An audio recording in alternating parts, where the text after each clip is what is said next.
It shoots 8K, 30 frames per second, internal ProRes. But is it worth the hype? Let's find out.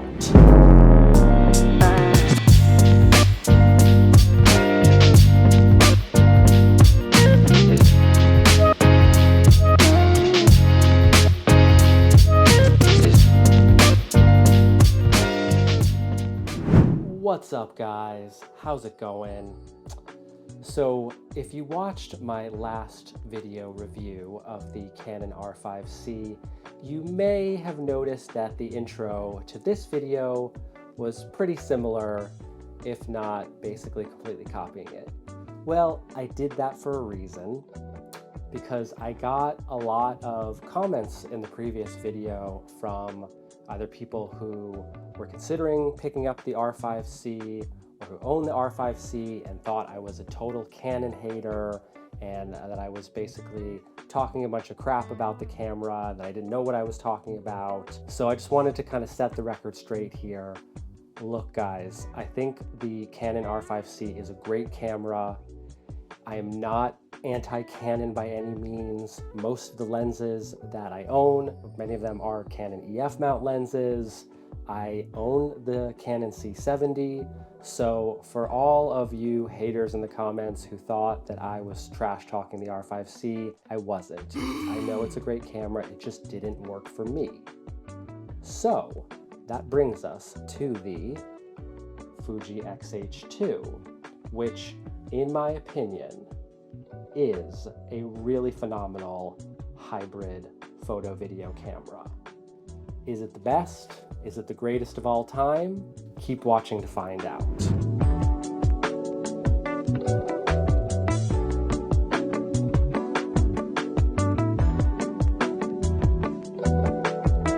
All right, so I want to talk a little bit about the form factor of this camera here. As you can see, the body is pretty similar to most mirrorless cameras. It's got a nice flippy screen, nice deep hand grip, good amount of buttons on the back, and a lot of these can be customized, as well as buttons on the top to, control whatever aspect of the camera you want. ISO, shutter angle, the f-stop on your lens. And another thing that's really great about this camera too is that it has a full-size HDMI port, which is not necessarily a guarantee on a number of hybrid mirrorless cameras these days. A number of them have mini or micro HDMI ports, which is just kind of a pain to deal with. A couple comparisons between this camera and the R5C in terms of the internal and external recording capabilities. So the XH2 can shoot up to 8K at 24 or 30 frames per second. It doesn't go up to 60 frames per second like the R5C. And unlike the R5C as well, you don't get internal RAW. You can shoot ProRes, which is pretty awesome, but no internal RAW. That's okay though. If you happen to pick up one of these guys, the Blackmagic Design Video Assist, then you can shoot external Blackmagic RAW. Now a quick note on the Video Assist, you do need the 12G SDI model. It comes in a 5-inch version, this one here, as well as a 7-inch version, but make sure that you get the 12G version, not the 6G or the 3G or whatever. Those don't have Blackmagic RAW built into them. So the thing is about this recorder and monitor is that, in my opinion, Blackmagic RAW is the most versatile RAW format to work with in post. And I've worked with a number of RAW formats, from Red RAW on the Red Komodo, which I'm shooting this video on, as well as ProRes RAW, of course Canon Cinema RAW Lite from the R5C, and of all of these different types of RAW that I've worked with, I do really feel that Blackmagic RAW is the most versatile. because if you are grading and editing with Resolve, then you really can tap into the full feature set of Blackmagic RAW. And I'd say that probably the coolest thing about Blackmagic RAW, other than it being a very light RAW format, you can choose a number of different compression levels, I think like 5 or 6 compression levels. So if you need to save on media storage, but still retain really nice quality and still be able to work with a raw image, you have those options. But really, I think the coolest thing is that in the settings for Blackmagic RAW in Resolve, you can actually change the format, so to speak, I guess, into like any other RAW format. So you can basically set the RAW settings to mimic Canon Cinema RAW or Red RAW or Cinema DNG. So whatever camera model you're using, that RAW format, now with the XH2, or actually any camera that can shoot Blackmagic RAW, you can match the RAW format of your other camera. So cool, right? With that Blackmagic external RAW, you can shoot up to 8K 30 frames per second. Now it's not 8K 60 frames per second like the R5C, so there is a compromise there. But in many cases, when shooting in 8K at up to 30 frames per second, that's going to be more than enough.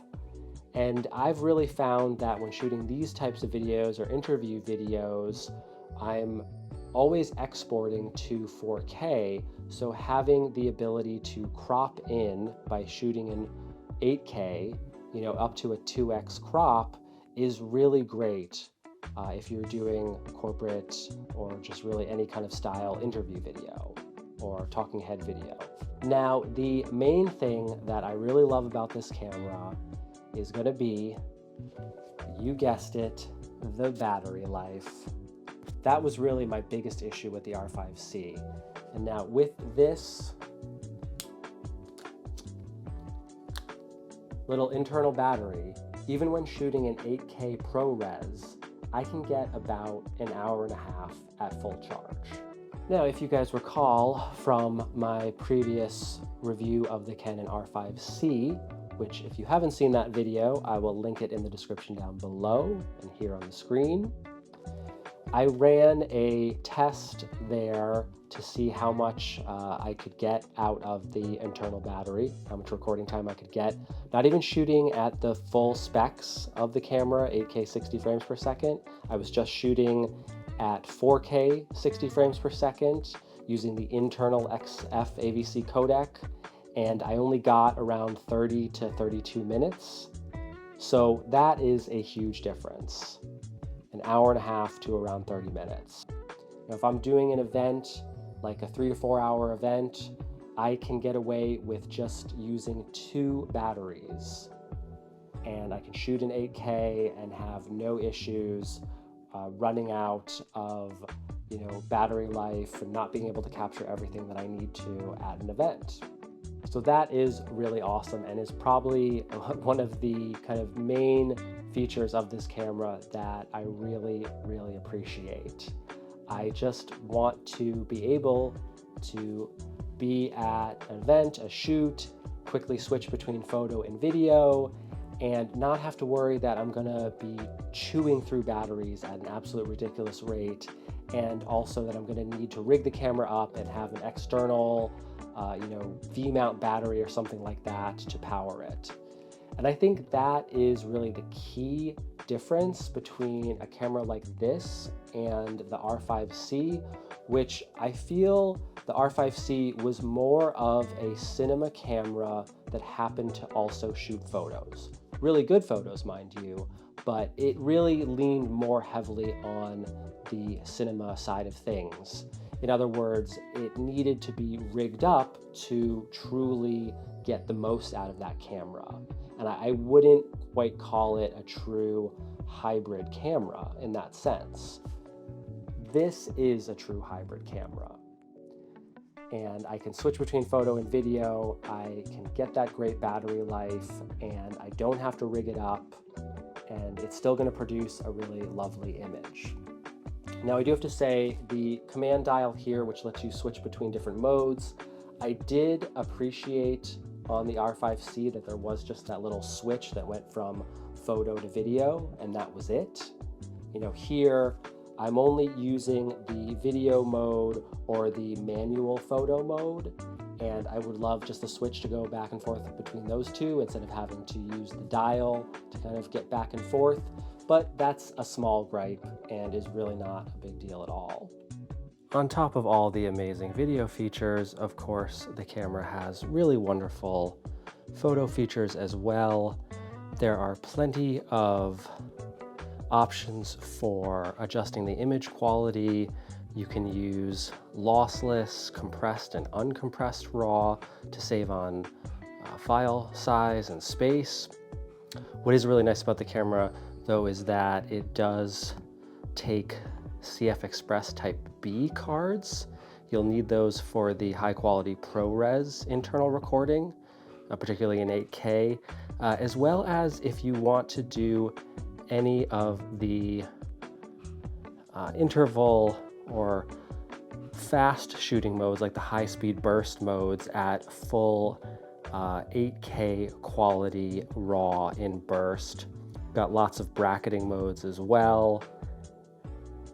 It's just a really versatile camera. You can even do pixel shift multi-shooting, which takes a whole bunch of images and composes them into one large super high resolution image by just slightly moving or shifting the sensor.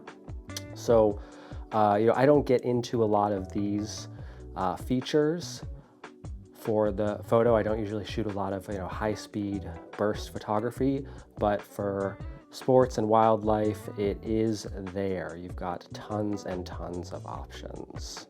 I would be remiss if I did not mention, this being a review of a Fuji camera and all, Fuji's amazing color science. Now, I for one am not one of those types of people when I'm taking photos that I want to use like those preset filters that give you like an old-timey look or like an Instagram filter kind of a look. No. That's not what I'm talking about. Fuji has on all of its cameras what's known as film simulations. Now, these are filters in a sense, yes, but they basically will subtly shift the colors of the image to emulate actual real Fuji film stock from back in the day when everything was shot on film. And I grew up shooting film, so there is just this maybe nostalgia element a little bit, but more so just that look of film, that tactile nature of film. I just love it. I really, really appreciate it. I feel that digital will never quite perfectly emulate it or surpass it. So having the option to get close using the film simulations is really nice. And you can actually use them while filming too. If you don't really feel like color grading, or maybe you just want to do a very light grade and you want to have a great look right out of camera, I would totally recommend giving the film simulations a chance when you're filming, though they are more useful and functional for photos. All right, guys, that is going to do it for my review of the Fuji XH2. Is it the perfect hybrid mirrorless camera? Well, nothing is perfect.